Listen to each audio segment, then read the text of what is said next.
Real. How does it look, babe? Come on, we gotta go. He's a busy man. And obviously I'm busy today too, and I didn't know. I'm going home to get in the bed. I'm busy too. I didn't even know. Shit. Well, you see, I'm wandering in here 45 minutes late. I told people I'm working on my time management. I promise I am. But all right, are we here? Are we ready? All right, you guys. Are you ready? Okay, let's get into it.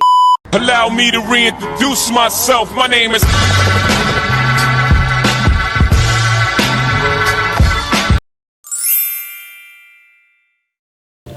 What's up, y'all? It's your girl, Justmojoperiod, and don't forget the period. And I got my baby with me. Introduce yourself. What's going on, everybody? I'm Hemmingw8y. That is Hemmingw8y. Oh my. Okay, this is a special edition of Motivation with Mo, you guys. We had a pleasure of having him at our last, Rhythm and Romance, y'all, where we had an all R&B lineup. He ended up headlining the show for us, which is a full circle moment for me. And for y'all that don't know, Hemmingw8y was my first artist development coach ever when I moved to Atlanta. So shout out to Princess, shout out to you for, just kind of sparking that, the passion for artist development inside of me, So I just wanted to get into some things. How you feeling today? I feel good. I feel good. Mental health check. Yeah, my mental is on I say 80. I say 80. What's that 20% feeling like? Rest. Oh. That's all. I'm tired. Exhausted. It's just rest. Overworked. No, I feel you on that. As entrepreneurs and as creatives, I feel like we're so passionate about our craft, but we really take those times out for ourselves.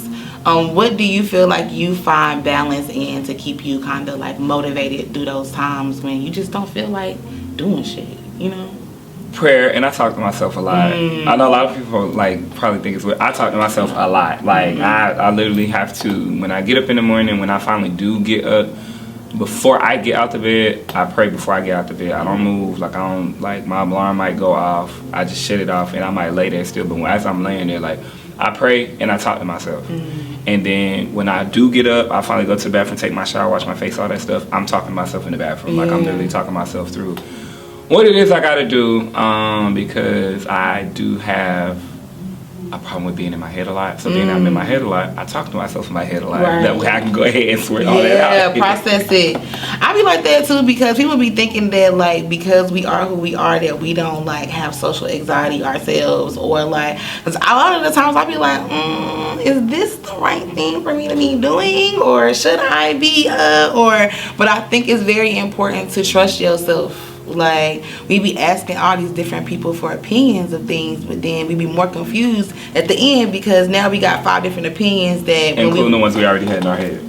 So it's just who do you think was one of your biggest influences with your music?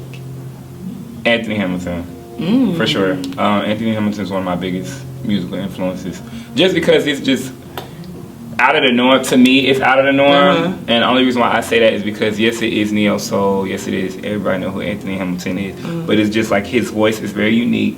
His style, his texture, within his voice, just everything about him. It's real chill. I hear that too. And that's what I feel like. Yeah. When I feel real chill, real relaxed, and I've come to grips with the fact that my voice might not sound like everybody else's. It might not be as strong or high or as everybody else's. So it's just I kind of like the fact that he moves in his own. That's what he's gonna do. You create your own wave. I feel I believe so anyway. Especially the way you perform, the music that you put out. I've been a fan since day one, just because I feel in the progression of your music over time. Fine wine, baby. When I tell you heard it from the beginning to now, I'm in awe of you. I be oh my God. And then every time I see you perform, it's a different level of things, because one, tell everybody what you do as far as choreography and dancing, and then about your business as well as your production company. So outside of being an artist, I do choreograph, I do creative direction, dance a little bit, here and there. Like I tap in every blue moon. I do graphic design. I DJ, and then I produce events. So yeah, I do. Yeah. Everything, y'all. He does everything. And people be saying that to me. I'm like, girl, you do everything. But really, I draw inspiration from the people around me. Like, Hemmingw8y was there when it was literally just us trying to figure things out. So I just think right now the biggest thing in this season of your life is really just enjoying the ride, friend. Like, I think we be so overworked that we just don't get a chance to celebrate our wins. That's why I've been doing more lately, because I don't do it. Yeah. I've never done it. Like, so it's like now, even afterwards, like a lot of times I'll be like, I'm just ready to go home. But now I'm just like, okay, I would like to celebrate. Yes. I would like to do something, like I would like to. I deserve. Yeah, I enjoy it. I want to enjoy it. I want to have fun. I think the last show we did at Scream Fest, we was there before the show was even over. Like, I went to the bar and I bought a bottle because I'm just like, I would enjoy the night. Like, tonight was a win. Yes. Like, tonight was a win. Everybody was amazing. Like, and I don't ever get the opportunity to just enjoy it. It's just like work all the time. But at the same time, us being who we are, we have to be self-sufficient.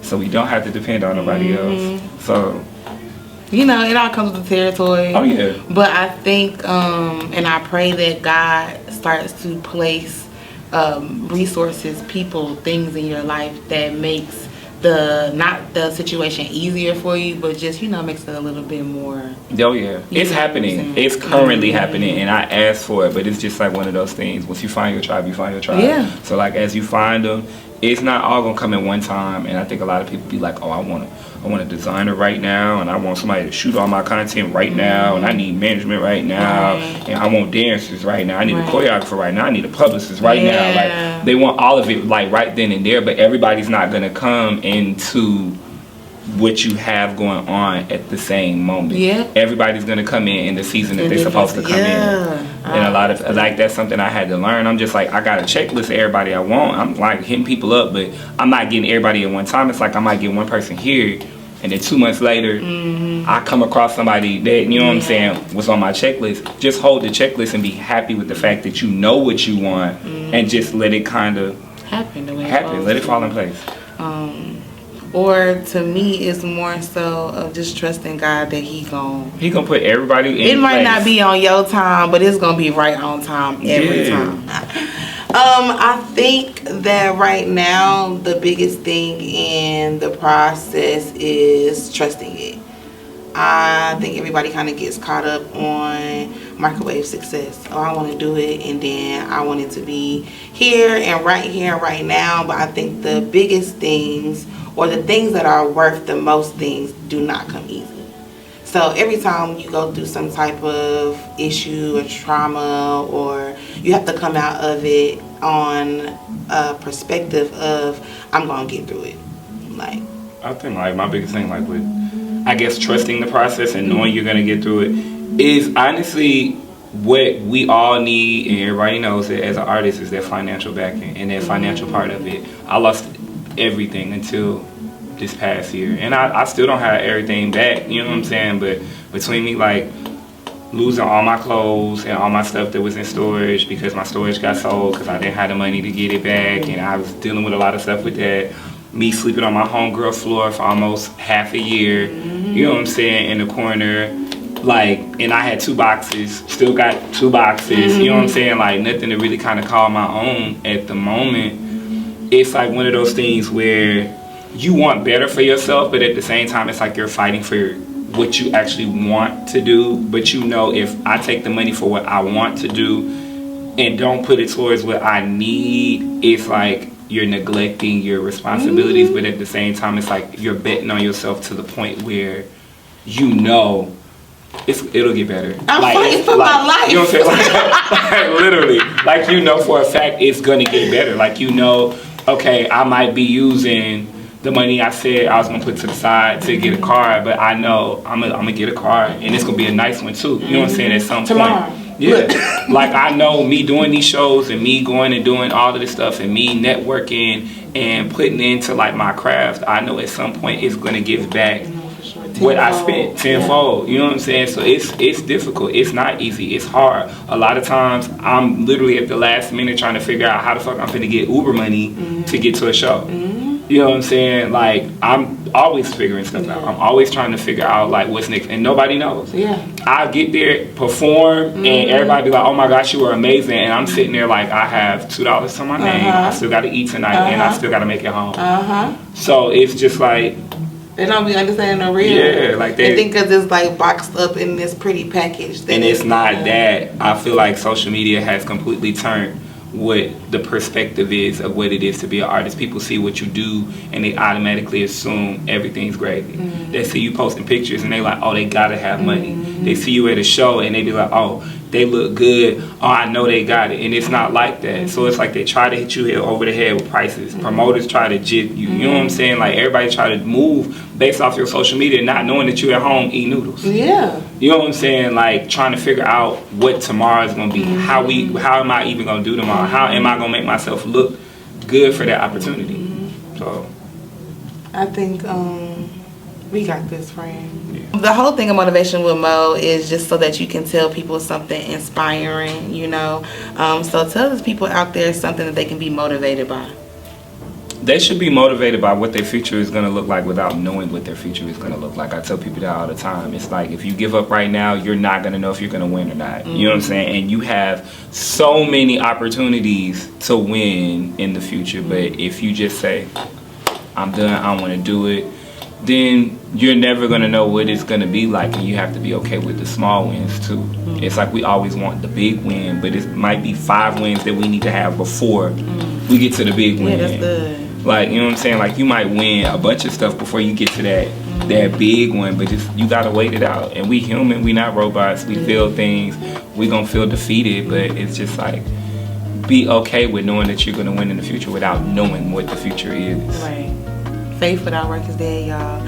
Y'all heard it here first. I'm here with Hemmingw8y. Tell them where they can probably wear, baby. Everything, Hemmingw8y. HEMMINGW8Y. And it's your girl, Justmojoperiod. Don't forget the period and Mo Music Entertainment.